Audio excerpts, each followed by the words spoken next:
A week was too long to be a widow. Even after all her marriages, Rhea had never got used to it. The black, the singing, the veils. It was enough to drive anybody mad. At least no one ever expected her to cry. She leaned forward in her seat as her carriage rattled up the road toward her father's house, Stratathoma, where it was perched on the edge of a sheer black cliff. From here she could only see the thick perimeter wall and above it the peaks of the stone-shingled roof. Somewhere inside, past the courtyards and double doors, were her siblings. Of them all, Alexandros would be most glad to see her, and she him. It was always strange being separated from her twin, no matter how many times they parted. Nitsos, their younger brother, would have barely noticed her absence, tucked away as he was in his workshop from morning until night. And Chrysanthi would be excited to see her, if only for the stories Rhea brought back from her trips. Little Chrysanthi, although, Rhea reminded herself, they were none of them so little anymore, gathered up the stories Rhea told about her consorts and kept them in a small tin box by the side of her bed. Sometimes, if Rhea listened closely during the night, she could hear Chrysanthi open the box and munch contentedly on a story or two, leaving crumbs strewn across her bedsheets. Well, she wouldn't be disappointed this time. Rhea had a few stored up with just the right flavor. A sweet, spicy autumn sort of crispness. Those were Chrysanthi's favorites. At last the carriage reached the double doors breaching Stratathoma's perimeter wall. Their gnarled surface painted a deep blue, the color most closely associated with their family name, Argyros. Rhea's father was quite proud of their name and insisted that his children and his house bear his colors whenever possible.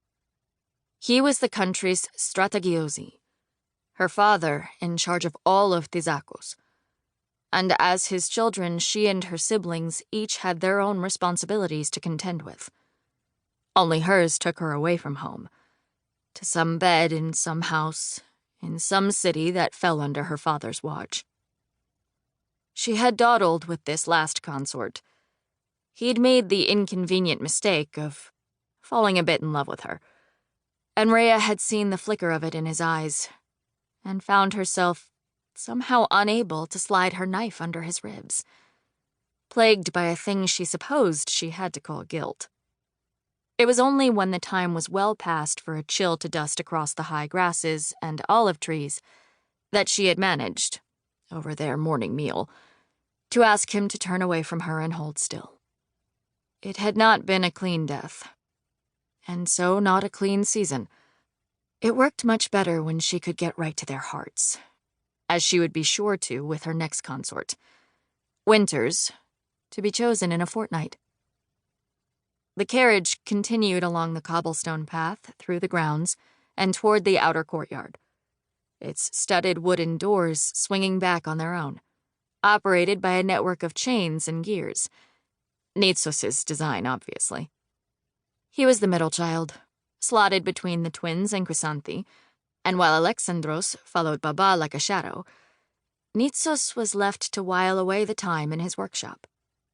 Wind-up animals with steam-beating pulses, clockwork gardens full of fabric flowers, tinkering with machines and mechanics to make sure everything operated smoothly in every corner of the world.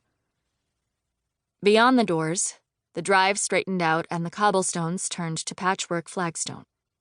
Rhea pressed close to the carriage window to get a first glimpse of the doors into the private inner courtyard. They were too narrow for carriages, and the lintel hung too low to allow a single rider through.